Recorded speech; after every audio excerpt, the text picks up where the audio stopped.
Welcome to Fine Woodworking News for Friday, November 10th. I'm Ben Strano, and I can't leave well enough alone. We have a bunch of stuff to go over today. The first piece of news is kind of sad. Woodworker West, Ron and Pam have decided to call it quits. For those of you who don't know, Woodworker West is a magazine that features woodworkers on the West Coast. Started off as Southern California Woodworker, but they've been going since 1988, and they've just decided that the market isn't what it was, and it's time for them to retire. And I wish them the best of luck. Anytime I've checked out Woodworker West, it was always an interesting read. Lots of incredible woodworking going on the West Coast, and they will definitely leave a hole in the coverage of that world. Anytime you went to a woodworking show or an event there, you always heard about Woodworker West covering it, and Pam and Ron just did a lot of great work. So best of luck to them in the future. I just did like a Clinton thing. So Woodpeckers has announced, I believe that they've been doing the quick lift for a little while. I think the aluminum plate is new, but they have an aluminum quick lift for $2.99 and a steel quick lift for $3.49. And just a brief second of this action, I don't know if I realized that it was like a quick lift situation like that. That's pretty stinking cool. We'll leave a link to the video in the show notes. All right, SawStop has two new miter gauges. They have their scale miter gauge for $2.49 and their Revolution miter gauge for $4.49. The Revolution looks like a regular miter gauge, but it has a wheel for dialing in the exact angle, and the $2.49 one looks like a regular miter gauge, and it's got the little graduations like everyone would expect for a $249 miter gauge. Also from SawStop, they have a 32-inch under table cabinet, just a little like toolbox cabinet designed to go under the side table of a SawStop, and an 18-inch as well. I'm showing Woodcraft, but there was also, I believe, it available on Rockler as well. And speaking of Rockler, they're selling the Dust-Right 4-inch wall mount Cyclone dust separator for $229. I saw that price and almost bought two of them. And then I realized this is just the separator. This is not like a dust collector unit. It's just the separator that would mount to a wall and hook up to your dust collector and separate out the dust from the air. I know there's a lot of YouTube channels about tools, and I know that this is kind of what we're doing, but it turns out there's like YouTube channels who cover, among other things, I'm going to assume, Harbor Freight leaks.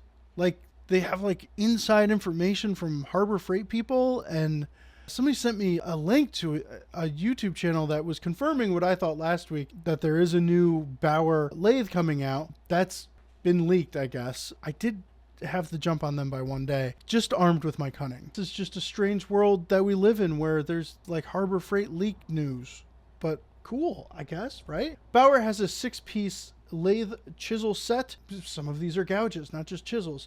Actually, most of them are. But this is what looks like a nice gouge, like a turning set. Longer handles, it looks like. So I'm kind of excited to see this in person. There's definitely one in stock near me. I'm going to check it out because that looks pretty nice for $90. Also, Harbor Freight has Hercules 20-volt brushless, cordless, 5-inch random orbit sander for $60. Tools for Working Wood just posted that they have the book Windsor Chair Making by James Murcell. If people don't know, James Murcell, I believe, is in England, and I have owned a Travisher that he made, and just does incredible tools and makes incredible chairs. And this, I am positive, is got to be a great book. James has a lot of Windsor chair information. You want to know something weird? These are not called pop-ups anymore. They're called modules. Modals? Models? M-O-D-U-L? Whatever. Pop up to me. Can't get it to... can't go away. All right. Tool Nut has the Bora CK24T Centipede T-Track tabletop for $2.99. Looks like a cool little tabletop that folds up and goes on their fancy Bora table centipede thing. But don't quote me on this, but I'm willing to bet that this would rest on any sawhorse and do the same thing. Grizzly has a G0490ZX 8-inch jointer with spiral cutter head. The infeed table on this is huge, and it looks awesome. This great looking joiner. The Grizzly joiners have always done well in our tests. And they have a G0454ZX 20-inch planer with spiral cutter head for $36.50. But wow, that is a big planer, and that'd be pretty cush. Lee Valley has a replica micro adjust wheel marking gauge. This is cool. I love how Lee Valley, they're fairly well known for their innovation in wheel marking gauges, has like gone all the way back to an old Stanley, or no, it's from the E.P. Johnson Rule Company. Lee Valley's always doing cool stuff. Also, you saw it on the show first, but the Veritas Miniature Rip Tenon Saw is available for $44.50. Teeny, teeny, tiny tenon saw. Teeny, tiny tenons. Teeny, tiny tenon saw. Teeny. Say that 4 times. Teeny, tiny tenon saw. Teeny, tiny tenon saw. Teeny, tiny tenon saw. Teeny, tiny tenon saw. Ah! And you also saw it when we were talking to Richard of Veritas, set of 4 Veritas Imperial aluminum bench rules for $39.50. They also have the metric bench rules, and they have shop rules and all sorts of just Veritas rules. Lee Valley is also selling Schoberg's tool clamp. This looks like a saw sharpening clamp if I've ever seen one, but you could also hold other stuff in it. You gotta put the clamp in a vise, but it's got the nice knot. That's smart. It's notched out to go around the vise guide or the vise screw. That's a smart design. So check that out at Lee Valley.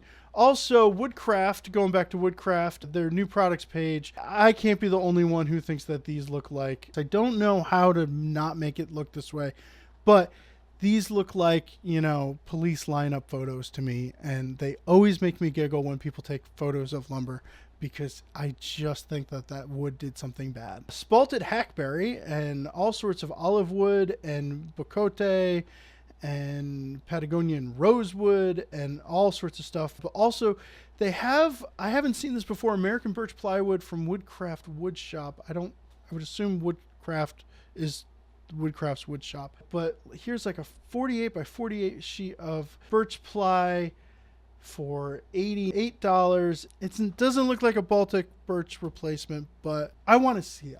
I want to see it. I just want to see it. And also, it looked like they had a whole mess of Fuji stuff get uploaded to the website. Whole lot of Fuji spray system items. So I don't know if that's a new deal for Woodcraft, and a bunch of Isotune stuff came up as well. And then here's the SawStop stuff that we've talked about already.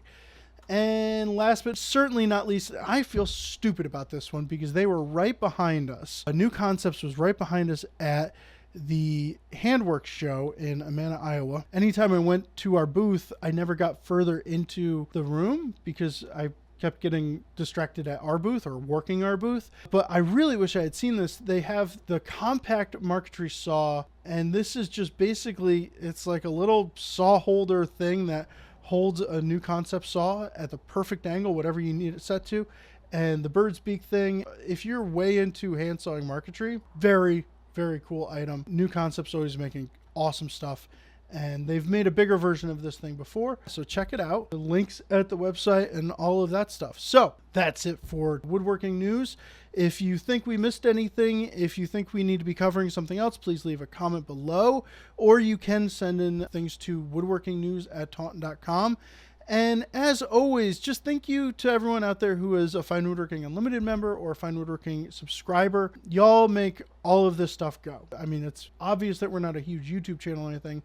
We just do this to kind of get out there on YouTube. If you're way into woodworking and you don't have a subscription to Fine Woodworking magazine, head on over to finewoodworking.com/magazine and pick up a subscription. You know, see what it's like to get that jolt of woodworking adrenaline in your mailbox 6 or 7 times a year, and check it out. Or even better, become a Fine Woodworking Unlimited member. You get the magazine and you get access to everything on the website. 45 years of woodworking archival material and 70 plus long form video workshops with the world's greatest woodworkers making incredible projects right in front of your eyes. And yeah, I guess that's about it. So we'll be back in 2 weeks with woodworking news if there is enough to have a woodworking news. And I was wrong about it last time. Maybe I'm wrong about it this time, but hopefully woodworking news doesn't slow down. We'll be back. See you. Have a good one.